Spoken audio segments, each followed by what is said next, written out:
Shalom, queridos amigos de Sião, eu sou o pastor Alexandre Dutra e hoje nós temos um estudo muito especial. Vamos falar sobre Israel como a nação eterna. E para isso, eu convido você a abrir a sua Bíblia lá em Jeremias, profeta Jeremias, capítulo 31, versículo 3, e leamos então nas páginas das Sagradas Escrituras, Deus falando através do profeta Jeremias sobre essa nação, a nação de Israel, sobre a nação eterna, e nós lemos o seguinte, Jeremias, capítulo 31, versículo 3. Há muito que o Senhor me apareceu, dizendo, porquanto com amor eterno te amei, por isso com benignidade te atraí.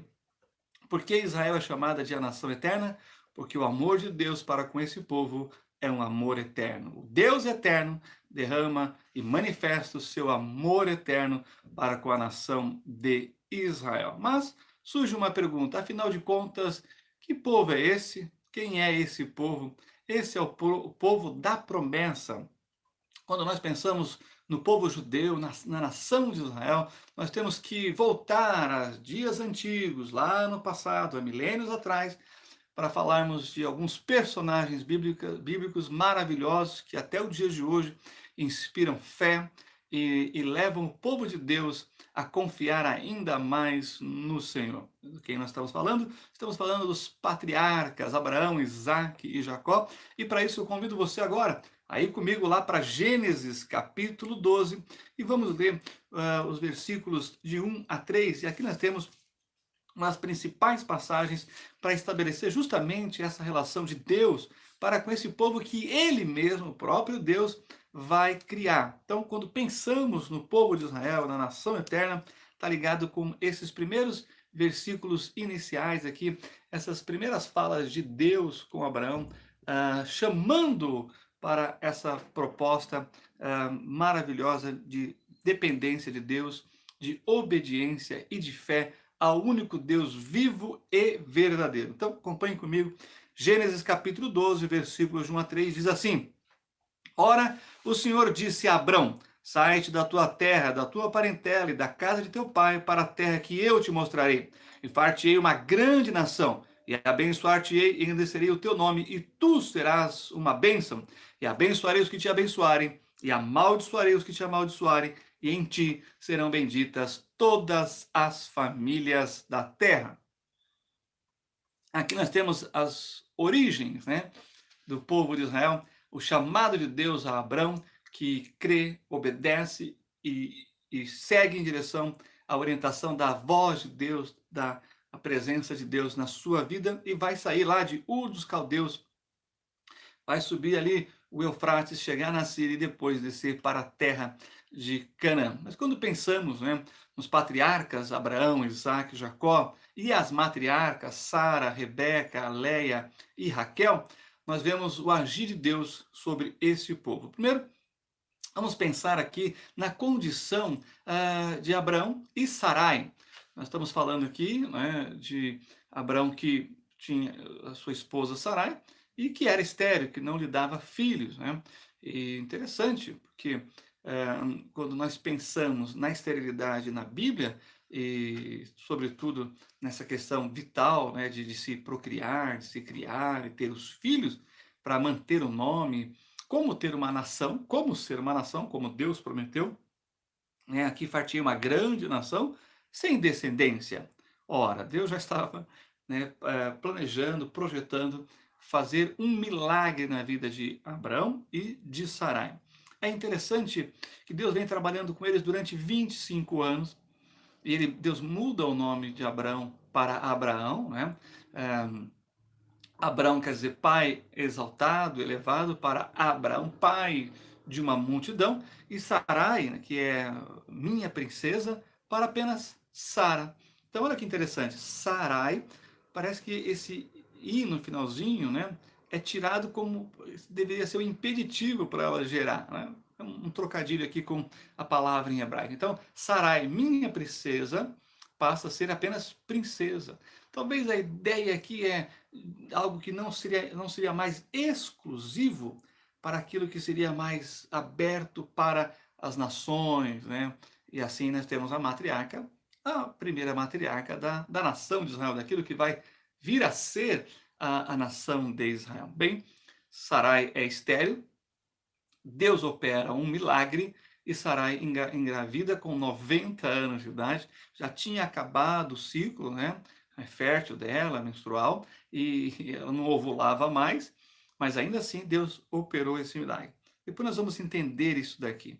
Bem, nasce Isaac, e Isaac do hebraico Yitzhak, né, que ele ri, ele sorriu, justamente porque Deus falou que Abraão seria pai aos 100 anos de idade, e Sara e seria mãe aos 90 anos de idade. Então eles riram do espanto que seria isso. E foi realmente assim. Deus mostrou neles que o poder estava nele, no Senhor, que é o El Shaddai, como Deus se apresenta para Abraão, Deus Todo-Poderoso, que pode fazer todas as coisas. Quando olhamos para Gênesis capítulo 25, nós temos o casamento de Isaac com Rebeca, e olha que coincidência, Isaac ora 20 anos por sua esposa, né? Porque ela também é estéril. Olha só que impressionante isso.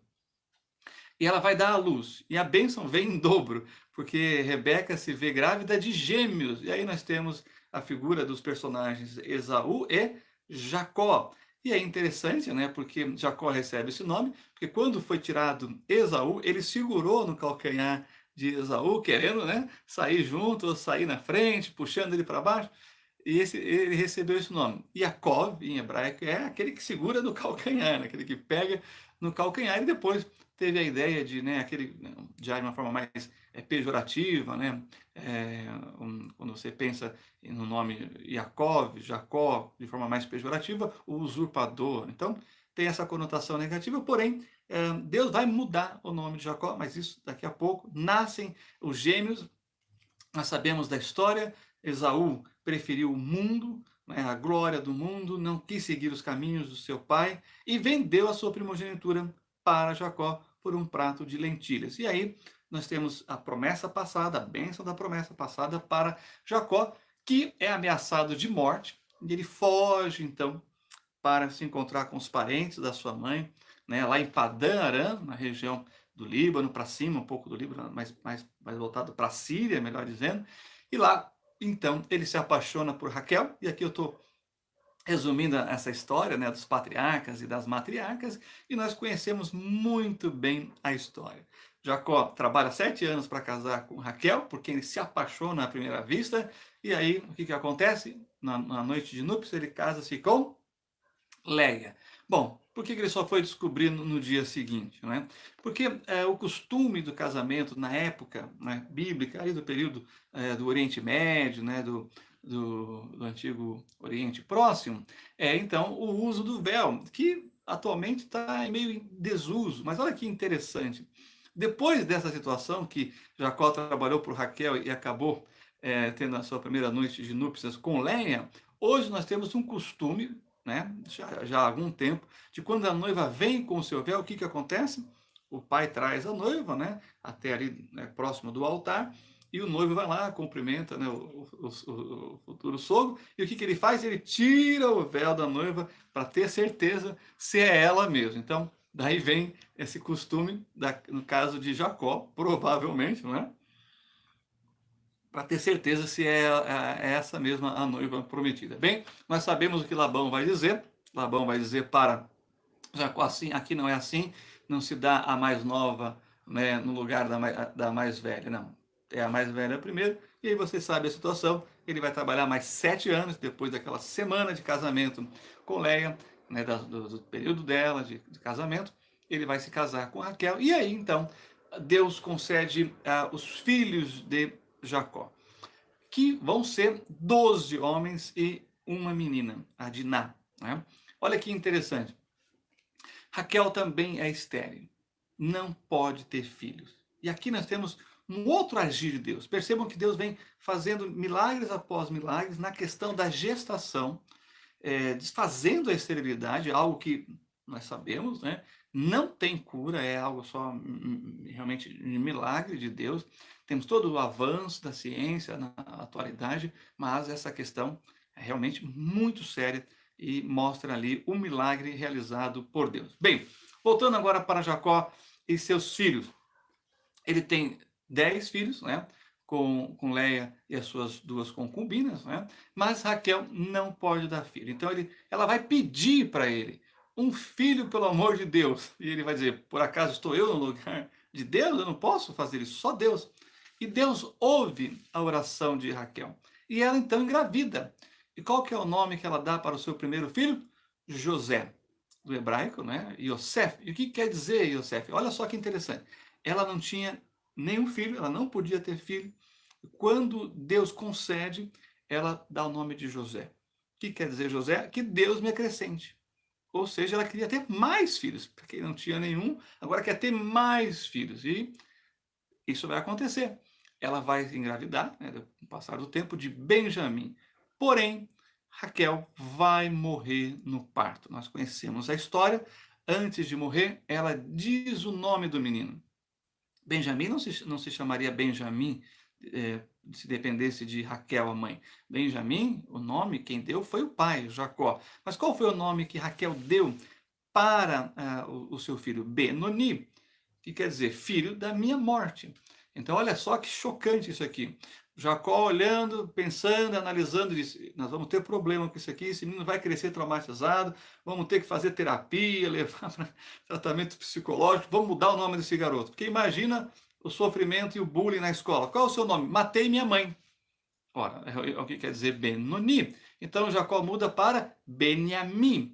Benjamim. O que quer dizer Benjamim? Filho da minha destra, filho da minha direita, da minha força. E aí então está resolvido, o garoto já vai crescer sem problema, né, de bullying na escola. Bem, então, mas perceba que a tônica aqui está. Sara era estéril, Rebeca era estéril, Raquel, a matriarca Raquel, também era estéril. Deus dá para Jacó os 12 filhos, que são as 12, né, vão ser as 12 tribos de Israel, de onde vai ser formada a nação de Israel. Porém, ainda caminhando em Gênesis, em desdobramento de Gênesis 12, né, nós temos a história de Abraão, Sara, Isaac e Rebeca, Jacó, Leia e Raquel, né, e os filhos de Israel.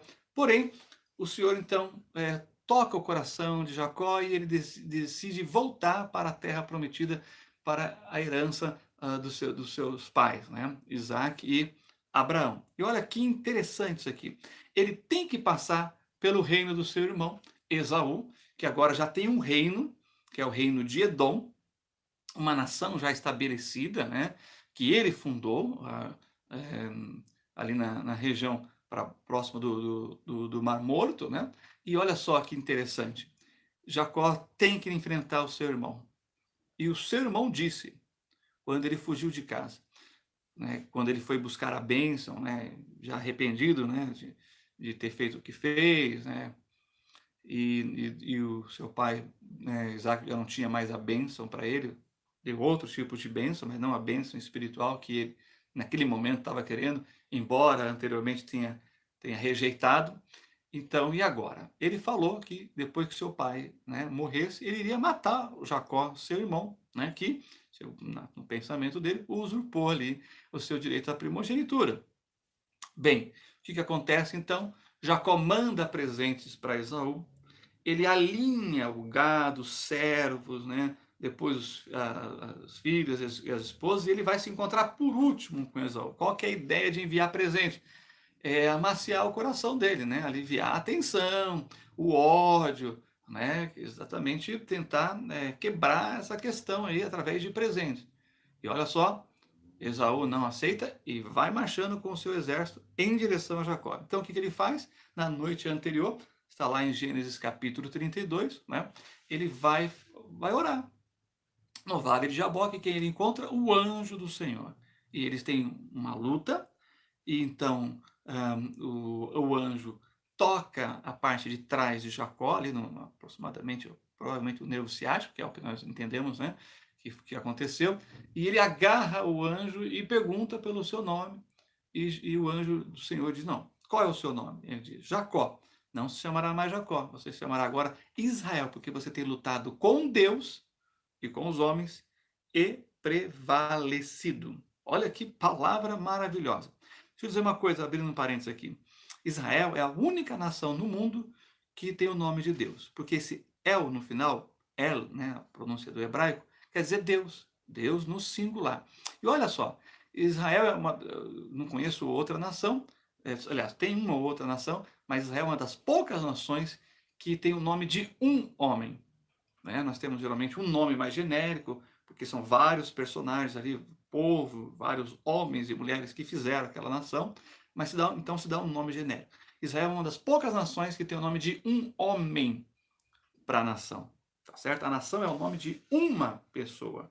Olha que impressionante isso daqui, tá bom? Fecha esse parênteses, vamos aqui para essa situação. Bem, quando nós pensamos quem é esse anjo do Senhor que aparece, né, aqui em Gênesis, nós temos ouvido e estudado sobre aquilo que é chamado na teologia de teofania, que é a manifestação de Deus pré-encarnado, né, no Tanar, no Antigo Testamento, na Bíblia hebraica. Então eu convido você agora para ir comigo para o profeta Oséias, e nós vamos ler Oséias capítulo 12. Então nós temos lá Daniel, né, Oséias, capítulo 12, vamos ler os versículos 2 a 5, porque aqui nós vamos ter aquilo que na exegese judaica é chamado de Midrash, quando há um comentarista, né, se utilizando de uma outra passagem, lançando luz sobre aquela passagem com o seu comentário sobre aquilo, e é claro, nós estamos falando de inspiração divina, em que um profeta complementa aquilo que o outro profeta disse. Por exemplo, Daniel sabia que havia um tempo determinado por Deus para o cativeiro babilônico, mas ele não sabia quanto tempo era. Então, ele leu, né, o profeta Jeremias, e o profeta Jeremias, então, disse claramente, são 70 anos de cativeiro. Então, isso é um midrash, tá certo? Quando um profeta comenta outra passagem, lançando luz sobre ela. Olha só o que nós encontramos aqui em Oséias capítulo 2, versículos de 2 a 5. O Senhor também com Judá tem contenda, e castigará Jacó segundo os seus caminhos, segundo as suas obras o recompensará. Temos aqui a controvérsia, né, do Senhor com Judá e com Israel, em questões de comportamento. Porém, olha só o que ele vai dizer se referindo a Jacó. Versículo 3. No ventre pegou do calcanhar de seu irmão, e na sua força lutou com Deus. Viram aí? Lutou com um anjo e prevaleceu. Chorou e lhe suplicou. Em Betel o achou e ali falou conosco. Sim, o Senhor, o Deus dos exércitos, o Senhor é o seu memorial. Isso aqui é poesia e em profundidade teológica, porque ele diz a história passada de Jacó, no ventre da mãe, né, tá como fruto do milagre de Deus, pois a sua mãe era estéril, e diz que ele lutou com Deus, literalmente lutou com Deus. Então o anjo do Senhor é uma teofania, e que quer dizer isso, uma manifestação de Deus pré-encarnado. E nós entendemos, olhando para Brit Hadashah, o Novo Testamento, que é uma referência ao Senhor Jesus. E aí ele diz que na sua força lutou com Deus, lutou com um anjo. Então percebam que ele muda sem fazer uma diferenciação. São a mesma pessoa. E ele chorou e suplicou. E olha o nome que ele vai dar: Betel. E o que quer dizer Betel em hebraico? Casa de Deus. Tá certo? E fala aqui depois no versículo 5, aparece não só Deus dos exércitos, mas a palavra Senhor. E se você olhar na Bíblia, está em caixa alta, porque é aquilo que nós chamamos de padronização do nome de Deus, que é impronunciável, né, que é o tetagrama, o Yod, Rei, Vav, Rei, as 4 letras que formam o nome de Deus. Então, quando aparece o nome de Deus, né, que é impronunciável, que foi feita uma convenção para se colocar as palavras Senhor em caixa alta. Por quê? Porque isso está ligado com o pensamento judaico, juntamente com o pensamento judaico. Porque os judeus, quando estão lendo a Bíblia, estão fazendo as suas orações, e quando vem o nome de Deus, e para não pronunciar erroneamente, tomar o nome do Senhor, seu Deus, em vão, né, como é um dos primeiro mandamento lá no Decálogo, eles falam Adonai.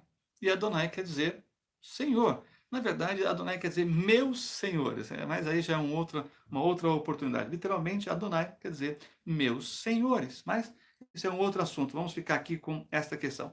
Então percebam que Jacó tem um encontro com Deus. Tem o seu nome mudado. E a partir dali, a sua vida é mudada. Tudo que vai acontecer agora tem uma nova dimensão espiritual mais profunda na vida de Israel.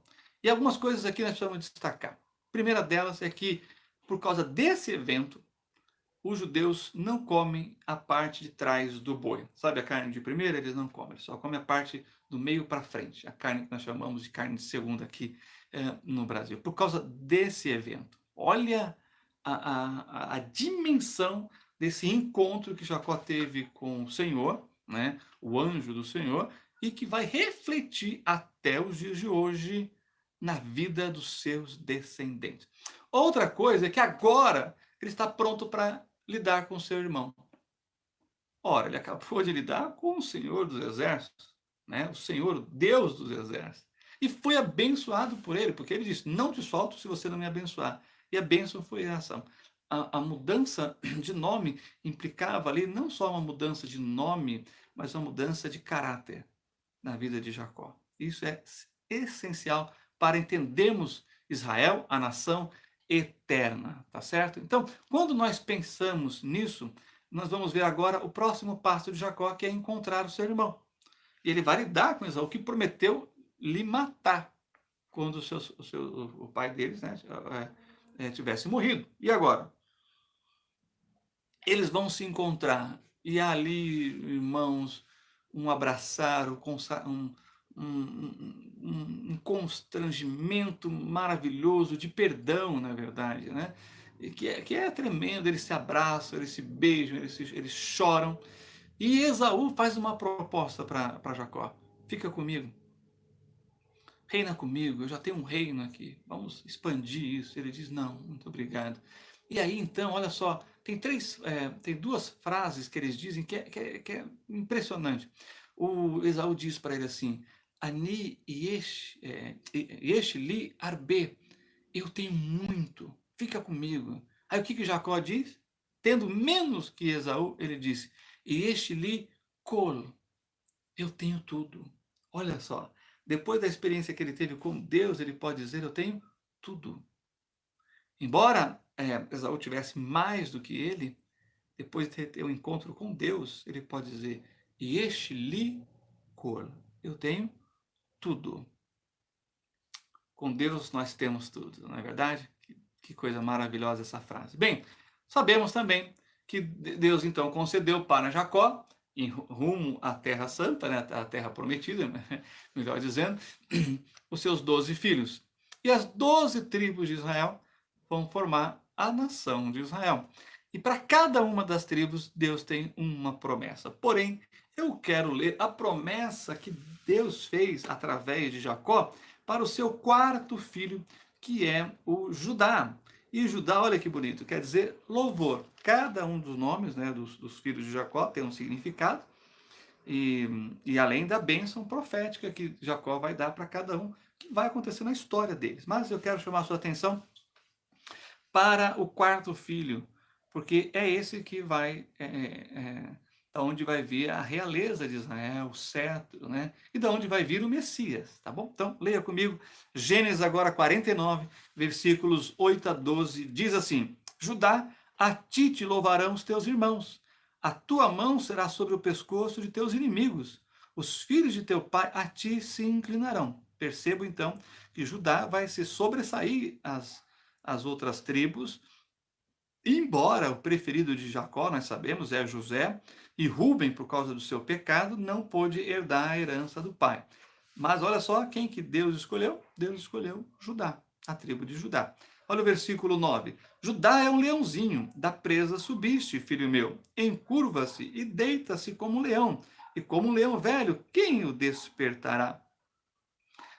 É uma forma poética aqui, né? Mas quando nós pensamos em leão, leãozinho, leão velho, são todas variações do mesmo tema, a realeza, né? Entre o sobressair sobre os outros. Né? Então a figura do leão aqui, da tribo de Judá, é muito importante.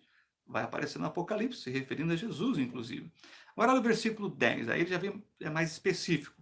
O cetro não se arredará de Judá, nem o legislador dentre seus pés, até que venha Siló, e a ele se congregarão os povos. Opa, olha que interessante, o cetro fala justamente da realeza, do governo real, que é o que vai acontecer. O rei de Israel vai vir da tribo de Judá, o rei que vai manter a dinastia, que vai ser a casa de Davi.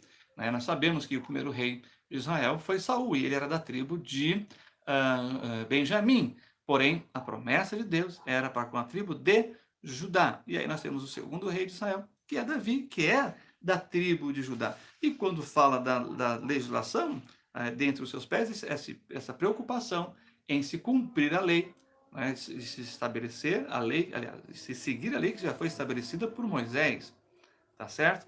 E aí o versículo, finalzinho do versículo 10 diz, e a eles se congregarão os povos. Perceba então que aqui nós temos uma profecia que está ligada com a promessa que Deus fez a Abraão, que ele seria,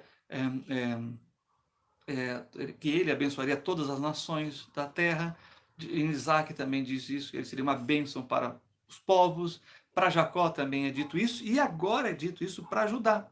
Porque através dessa tribo vai vir o Messias, né, da linhagem de Davi. E aí ele diz aqui no versículo 11, ele amarrará o seu jumentinho a vide, e o filho da sua jumenta a cepa mais excelente. Ele lavará a sua roupa no vinho, e a sua capa em sangue de uvas. Os olhos serão vermelhos de vinho, e os dentes brancos de leite. Então percebam que eles seriam um povo guerreiro, uma tribo guerreira. E olha, deixa eu dizer isso aqui para vocês. Quando nós pensamos, quando dividiu o reino de Israel, o reino do norte e o reino do sul, Judá ao sul, né? Israel com as 10 tribos ao norte, é interessante que a tribo de Judá foi a que resistiu por mais tempo. E mais outro detalhe, quando fala da questão do legislador, né? Foi o povo das tribos, a tribo de Judá, depois a tribo de Benjamim se incorporou à tribo de Judá, tornando o reino do sul, e parte da tribo dos levitas e da casa sacerdotal, da linhagem de Arão, né? Dentro de Judá, porque lá foi construído o templo, nós temos o que então? A fidelidade com a lei de Deus. Embora ambos os reinos pecaram, Judá foi o que permaneceu mais fiel. Quando nós pensamos, né, na época de Jesus, os samaritanos, para ilustrar, os samaritanos o que era? Era a mistura de israelitas com os povos das nações, os gentios. Porque foi isso que os assírios fizeram, levaram uma parte dos israelitas, né, e trouxeram povo estrangeiro e se misturaram ali. E os samaritanos existem até hoje. Interessante, os samaritanos dos dias atuais, né, como naquela época, só acreditavam no Pentateuco, eles não criam nos profetas, só o Pentateuco, os 5 primeiros livros, só na Torá, e assim até hoje. É interessante isso, né? Depois, claro, depois que o reino do norte, Israel, foi levado cativo, os homens para servirem no Império Assírio. Bem, Judá manteve a sua fidelidade. É por isso que naquele encontro do Senhor Jesus lá no poço com a mulher samaritana, né, tem aquele questionamento, os discípulos, olha, ele está falando com uma mulher samaritana, e ela pergunta, onde se deve adorar? Aqui, como adoraram nossos pais, ou em Jerusalém, onde está o templo? Né? E o Senhor Jesus, então, tem aquela conversa maravilhosa com ela, nem aqui nem lá, mas Deus busca adoradores que adoram em espírito e em verdade, ou seja, o Senhor está além do lugar, embora o lugar tenha o seu valor em si, né? O nosso Deus é um Deus onipresente e ele busca adoradores que o adorem em espírito e em verdade, tá certo? Então, para ilustrar essa parte aqui. Muito bem, finalizando então, nós temos Judá mantendo a fidelidade, sendo um povo guerreiro, e é daí que vem o Messias. Bem, então agora nós vamos introduzir essa mensagem, esse estudo, fazendo uma pergunta. Por que então Deus formou Israel? Qual o propósito? Já parou para perguntar isso? Por que é chamado de nação eterna? Abra comigo agora então em Deuteronômio.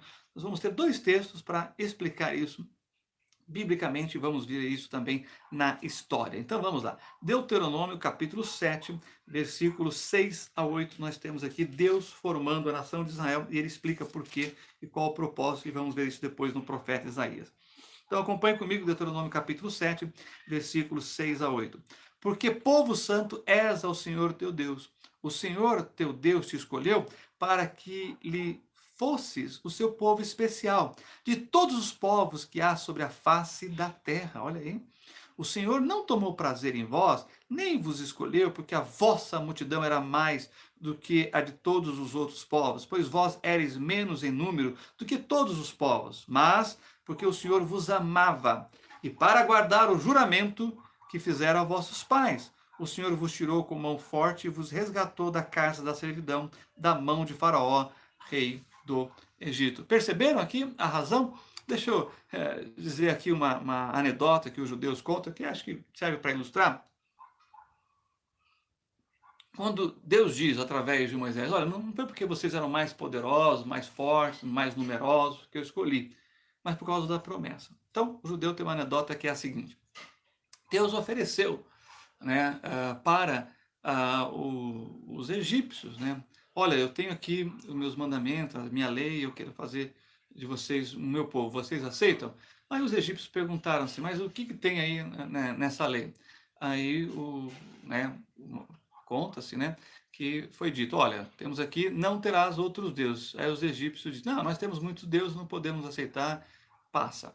Aí então foi se oferecer para a Babilônia, os babilônios, olha, né, temos aqui uma proposta das leis e tal. O que diz nessa lei? Né? Que não matarás. Eles, não, nós somos um povo muito bélico, muito guerreiro, temos sangue nos olhos, não, não queremos. Aí foi para Israel e perguntou se eles queriam. Aí Israel perguntou, mas quanto custa? Nada, é de graça. Então, dá duas. Aí temos as tábuas da lei. Bem, anedota à parte, o que realmente acontece, essa anedota é para ilustrar, né? Qual é a razão de Israel? Por que Israel? Não tem um porquê humano. O porquê é divino. É Deus que escolheu. É Deus que formou. Isso chama-se soberania divina. Então vamos lá. Mas para que então Deus criou esse povo? Porque como vimos, né, as matriarcas eram estéreis. Então abra comigo, lá no profeta Isaías, capítulo 43, olha só o que diz o versículo 1. Mas agora sim diz o Senhor que te criou, ó Jacó, e que te formou, ó Israel. Não temas, porque eu te remi, chamei-te pelo teu nome, tu és meu. Aqui, irmãos, a palavra-chave é te criou, porque essa palavra criar aqui, o verbo criar, é o mesmo verbo criar de Gênesis, o bará, que é o de criar a partir do nada, ex nihilo do latim, né, como é a expressão usada para descrever teologicamente o Gênesis capítulo 1. Então, é o mesmo verbo que Deus usa, né? Agora, é o verbo do criar do nada. Então, como assim essa nação foi criada do nada? Exatamente. Sara não podia ter filho e engravidou. Rebeca não podia ter filho por ser estéril e engravidou. Raquel não podia ter filho por ser estéril e engravidou. Ora, isso é o criar de Deus, do nada. É o milagre que Deus realizou, assim como da sua criação. Tá bom? Então, olha só o que diz aqui: tu és meu no final. Deus o formou, né? Deus o criou para a sua glória. Né? Nós vamos ver aqui, por exemplo, olha o versículo 7, o que nós lemos aqui em Isaías 43. Diz assim, versículo 7.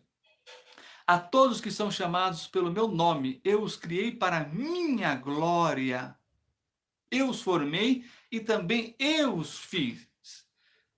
Isso é maravilhoso. Deus criou esse povo para a sua própria glória. Tá certo? Qual é a razão? Porque Deus criou Israel para a sua própria glória. É isso que nós lemos nas Sagradas Escrituras. Então, mas ainda tem mais. Olha só o versículo 10. Vós sois as minhas testemunhas, diz o Senhor, e meu servo, a quem escolhi, para que saibais e me creais e entendais que eu sou o mesmo, e que antes de mim Deus nenhum se formou, e depois de mim nenhum haverá. Por que Deus criou Israel? Para serem suas testemunhas. Como é que nós podemos ter uma prova empírica, concreta de que Deus existe? Olha para a nação de Israel. Como disse, né, um crente no palácio prussiano, quando o rei perguntou, como é que eu posso ter uma prova de Deus? E aí o seu servo cristão disse, eis os judeus, vossa majestade, a prova de que Deus existe. Eles foram criados para serem as suas testemunhas. Testemunhas do quê? De que ele é o único Deus vivo e verdadeiro. E que não há outro Deus. Olha que coisa maravilhosa. Né? Pensando, estudando então biblicamente sobre esse povo, essa nação. E é claro, irmão, deixa eu abrir um parênteses aqui, não estamos dizendo que o povo de Israel é perfeito. Não, longe disso, eles são apenas o povo escolhido para demonstrar a graça, a misericórdia, a verdade, o poder de Deus. Por exemplo, deixa eu ilustrar para vocês. Quando nós queremos saber se a água de um lago é boa ou não, o que nós fazemos? Nós fazemos um exame da água. Mas analisamos toda a água do lago? Não. Pegamos uma amostra, levamos para o laboratório e analisamos. Israel é essa amostra. foi levado e analisado, e Deus diz: olha só, assim como eu trato com Israel, é o que eu penso das nações. Israel é o exemplo do amor de Deus para com todos os povos, todos os homens. Não podemos esquecer que desde o início que Deus chamou Abraão, Isaac, Jacó e Judá, seria para abençoar todos os povos da terra, todas as famílias da terra, todos os homens, e isso nós vemos na pessoa do Messias, tá certo? Então, essa é uma das razões do porquê Deus criou Israel.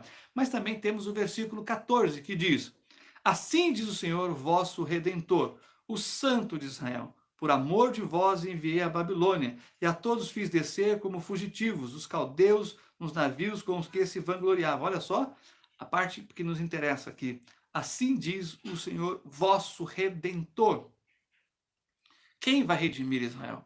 Quem vai redimir as nações? Quem vai redimir o homem criado à imagem e semelhança de Deus? O próprio Deus. Como ele vai fazer isso? Tomando forma humana, se identificando com a humanidade.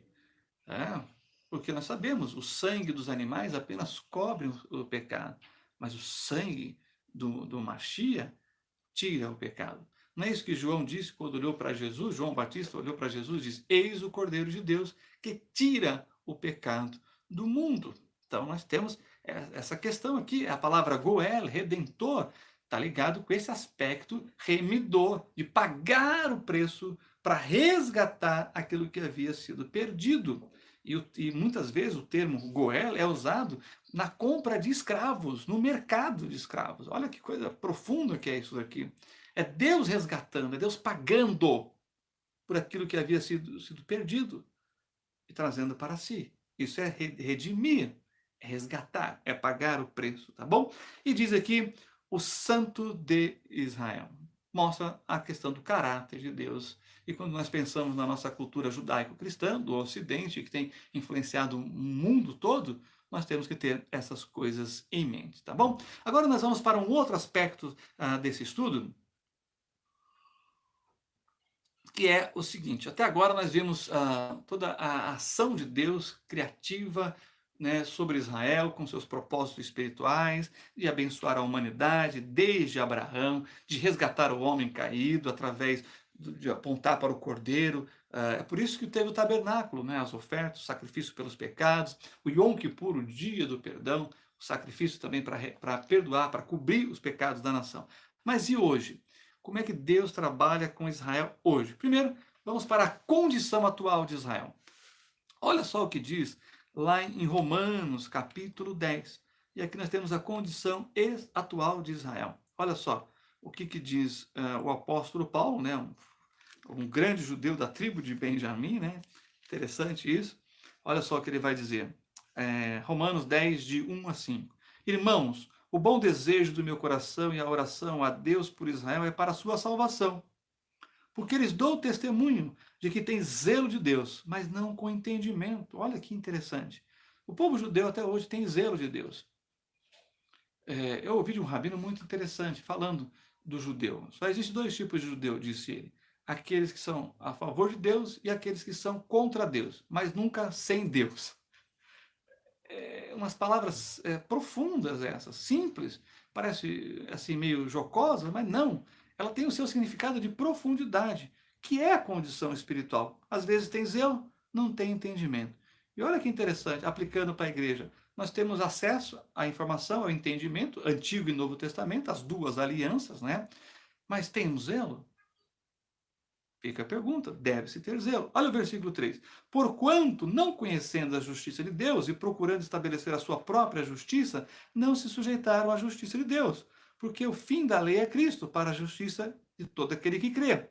Ora, Moisés descreve a justiça que é pela lei, dizendo: o homem que fizer estas coisas viverá por elas. Olha que interessante. Quero destacar, claro, essa parte, porque o fim da lei não é no sentido de caducar a lei, mas do propósito. Qual era o propósito da lei? Apontar o pecado. E ao apontar o pecado, revelar a solução. E quem é a solução para o pecado da nação de Israel, para os povos, para o homem? Né? Cristo. É Ele que pode nos redimir. É Ele que pode impor sobre nós a sua justiça se depositarmos nele a fé. E é interessante que o apóstolo Paulo diz: olha, Não dá para se justificar pela lei. Porque como é que o homem era salvo antes da lei? A Bíblia explica para a gente. E creu Abraão. Isso lhe foi imputado por justiça. Gênesis 15, né? 15, deixa eu ver se só para não falar a referência errada, acho que é 15:6 ou 15:8. Agora a mente às vezes nos engana, não é verdade? Mas vamos pegar aqui e eu respondo, dou a referência certinha. 15, Gênesis 15:6. Bem, agora, como que o homem era salvo durante, né, a, a lei? Quando a gente pensa nisso, né, e a gente olha lá para Abacuque, nós vamos ver que o homem era salvo pela fé. Ora, aquele, né, que o justo viverá pela fé, tá certo? Então, o homem, durante a lei, também era salvo pela fé. Agora, e como que o homem é salvo nessa dispensação, nesse período da igreja, né? Também pela fé. Olha só, Efésios 2:8-9 diz: porque pela graça sois salvos por meio da fé. Isso não vem de vós, é dom de Deus, não vem das obras para que ninguém se glorie. Então, é essa a ideia que nós temos aqui, irmãos, que mostra para a gente, né, como o homem poderia ser salvo na sua vida. Antes da lei, pela fé. Durante a lei, também pela fé. E no período da igreja, também pela fé. E é isso que nós encontramos aqui nas Sagradas Escrituras. Então, quando o apóstolo Paulo diz, olha, a lei leva a Cristo, é dizendo, tem um caminho que nós não podemos esquecer. O caminho da redenção é a fé. Então, para comigo e pensa um pouquinho. Como é que era manifestada essa fé antes de Cristo? O homem pecador pegava o seu cordeirinho, levava até a entrada do tabernáculo, depois da entrada do templo, colocava suas mãos sobre a cabeça do animal, né, num sentido simbólico de transferir o pecado para o animal. E quem que morria? O animal. Esse sangue então cobria o pecado do homem. Vem Jesus, que é o Cordeiro de Deus, e o seu sangue tira o pecado do homem. É isso que o texto está dizendo para a gente, pensando em toda a história da redenção, ah, no aspecto bíblico, tá bom? Então a condição espiritual do povo de Israel é a mesma em todas as nações, como diz o apóstolo Paulo, porque todos pecaram e destituídos estão da glória de Deus, Romanos 3:23, né? E não há um justo nenhum sequer, tá bom? Mas quando a gente pensa em nações, e Israel e a igreja, nós precisamos entender que há uma divisão da raça aqui muito interessante. Nós fazemos a divisão dos povos. Por exemplo, nós dividimos o mundo geograficamente. Nós temos os continentes, continentes americanos, continente europeu, asiático, africano, a Oceania, né? Então, nós dividimos geograficamente. Também dividimos economicamente. Nós temos os países de primeiro mundo e temos os países emergentes, tá certo? E também dividimos politicamente. Nós temos o capitalismo de um lado e o socialismo do outro. Mas e Deus? Quando Deus olha lá de cima para baixo, que vê a raça humana que ele criou, como é que ele faz? Ele divide a raça? Sim, Deus não faz acepção de pessoas, né? Mas Deus divide a raça humana. E onde nós encontramos isso? Vá lá comigo agora, então, para 1 Coríntios, capítulo 10:32. E a compreensão disso vai te ajudar a resolver 50% dos seus problemas teológicos na leitura bíblica. Porque quando você ler a Bíblia, você tem que ter em mente quem está falando, para quem está falando e por que está falando. Regras básicas de qualquer método de estudo bíblico. Mas com essa perspectiva aqui, ó, que é aqui o apóstolo Paulo tinha, os apóstolos e os profetas, olha só. Veja bem, 1 Coríntios 10:32. Portai-vos de modo que não deis escândalo nem aos judeus, nem aos gregos, nem à igreja de Deus. Ora, quem está falando? O apóstolo Paulo. Para quem ele está falando? Para a igreja em Corinto. E o que ele está falando? Que Deus, quando olha, vê três grupos: judeus, gentios e a igreja de Cristo. Os judeus, nós sabemos, são os descendentes de Abraão, Isaac e Jacó. Os gentios são todos os outros. E a igreja, a união de judeus e gentios que creem que Jesus é o Messias. Tá certo? Essa é a divisão da raça humana. Bem, qual é a condição espiritual, então, de Israel e das nações? De todo ser humano? pecadores. Essa é a condição espiritual atual de Israel, do Brasil, dos Estados Unidos, da China. Somos todas nações de pecadores. É por isso que Romanos 6:23 diz algo maravilhoso que nós devemos saber, né, de cor, mas se você ainda não sabe, guarda aí porque vale a pena. Diz assim, porque o salário do pecado é a morte, olha só, mas o dom gratuito de Deus é a vida eterna por Cristo Jesus, nosso Senhor. E aqui, irmãos, nós estamos falando de algo maravilhoso, porque o Senhor veio para salvar aquilo que se havia perdido. Vá comigo então agora para João, Evangelho de João, capítulo 1. E olha só o que nós encontramos aqui no Evangelho de João, que é um dos capítulos mais profundos da Bíblia. E nós encontramos o seguinte, João 1:10, que diz assim: lembra que nós estamos falando sobre judeus, gentios e a igreja de Cristo. Então diz assim o Evangelho de João: estava no mundo, e o mundo foi feito por ele, e o mundo não o conheceu. O que é o mundo aqui? As nações, os povos. Quem fez? Deus, Pai, Filho, Espírito Santo. E o mundo não o reconheceu. Não conheceu. Não conheceu quem? O Salvador. Agora olha o versículo 11. Veio para o que era seu e os seus não receberam. Agora aqui é interessante. O mundo não o conheceu e os seus não receberam. Aqui está falando dos judeus, da nação de Israel.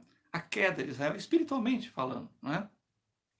Mas olha só o que está no versículo 12, que diz: mas a todos quanto receberam, deu-lhes o poder de serem feitos filhos de Deus aos que creem no seu nome. Olha só a forma abrangente que está aqui. A todos, das nações e de Israel, que o receberem, deu-lhes o poder. Então não é algo natural, é algo sobrenatural. A salvação de Deus é o poder de Deus, é o poder redentivo de Deus. Sabe, os animaizinhos indo para o abate para fazer expiação dos pecados? É isso que está acontecendo aqui. Aquele que cresce naquilo seria salvo. Aquele que creu no sacrifício que foi feito será salvo. Olha que interessante. As pessoas então eram salvas, crendo que o Messias viria e pagaria pelos seus pecados, isso é fé, olhando para frente. Nós hoje olhamos para trás e pela fé cremos que o que o Messias fez é suficiente para a nossa redenção, da redenção de Israel e também da redenção das nações. Mas como Deus tem lidado com Israel hoje?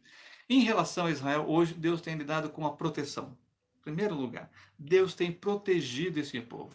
Se você olhar o mapa mundo e você vê os vizinhos de Israel, que são inimigos potenciais ou declarados, são 350 milhões. Israel são 9 milhões, né? E 1,5 milhão de árabes israelenses. Se você olhar para isso, você pensa que, não, mas como que eles não venceram esse pequeno estado chamado Israel? Porque Deus tem protegido Israel. Não tem outra explicação. Quem venceu todas as guerras de Israel por Israel? Deus.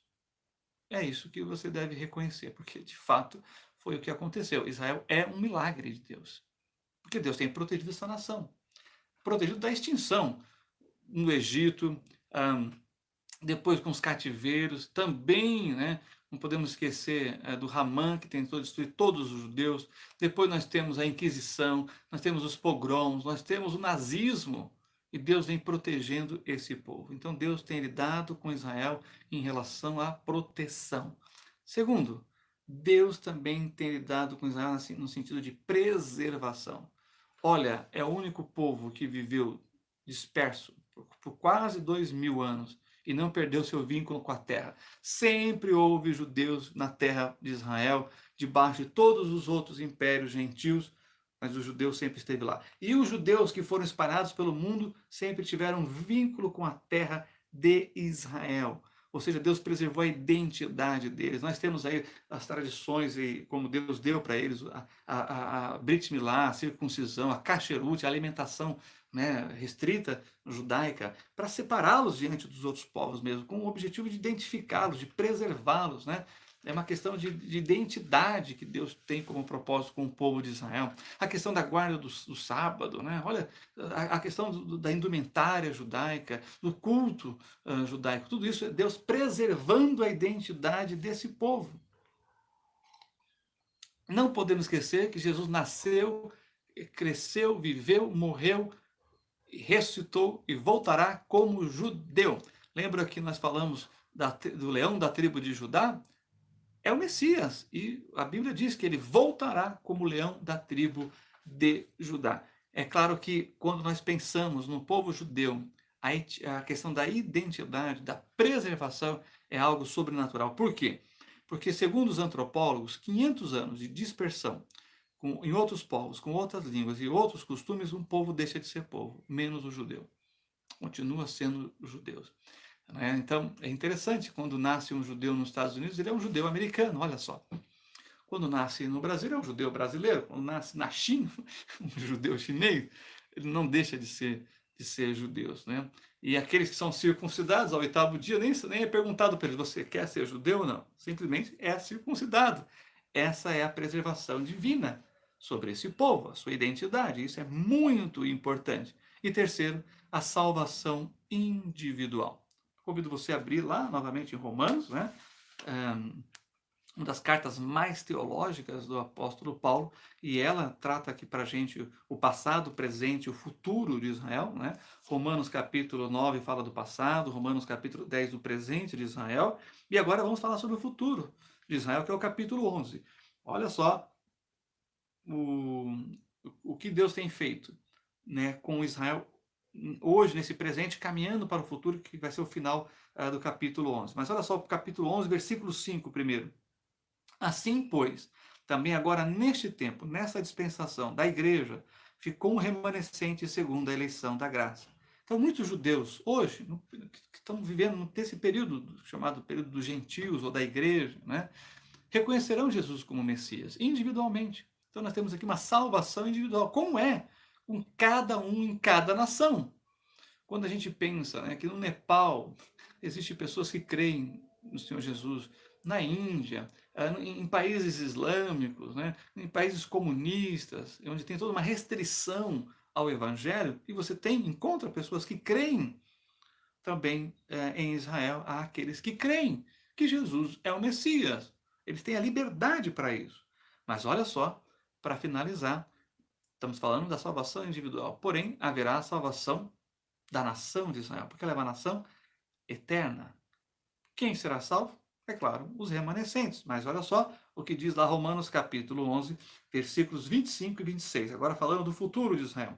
Porque não quero, irmãos, que ignoreis este segredo, para que não sejais sábios em vós mesmos, que o endurecimento veio em parte sobre Israel, até que a plenitude dos gentios haja entrado. E assim todo Israel será salvo. Como está escrito, de Sião virá o libertador, e desviará de Jacó as impiedades. Todo Israel será salvo. Por isso nós chamamos de a nação eterna. Olha, para finalizar então, abra comigo lá em Ezequiel, ou perdão, Zacarias, vamos lá para o profeta Zacarias, capítulo 12. Olha só que coisa maravilhosa que nós temos aqui. Profeta Zacarias, capítulo 12, versículo 10, que diz: Mas sobre a casa de Davi e sobre os habitantes de Jerusalém derramarei o espírito de graça e de súplicas, e olharão para mim, a quem traspassaram, passar de um lado para o outro, e prantearão sobre ele como quem pranteia pelo filho unigênito, e chorarão amargamente por ele, como se chora amargamente pelo primogênito. Agora 14, Zacarias 14, versículo 4.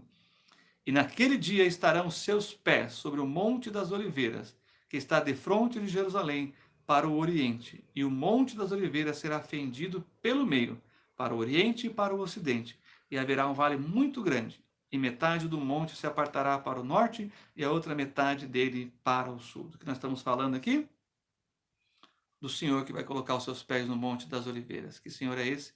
O Senhor Jesus, o Messias de Israel. E para finalizar, olha só o que diz o versículo 9: E o Senhor será rei sobre toda a terra. Naquele dia, um será o Senhor e um será o seu nome. Então, que Deus nos abençoe nessa compreensão de Israel como a nação eterna, o povo de Deus, que tem como propósito glorificá-lo e manifestá-lo, a sua glória, e sendo testemunhas dele aqui.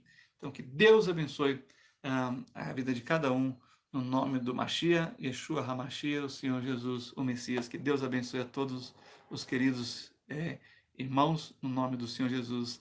Amém. Deus abençoe. Até mais.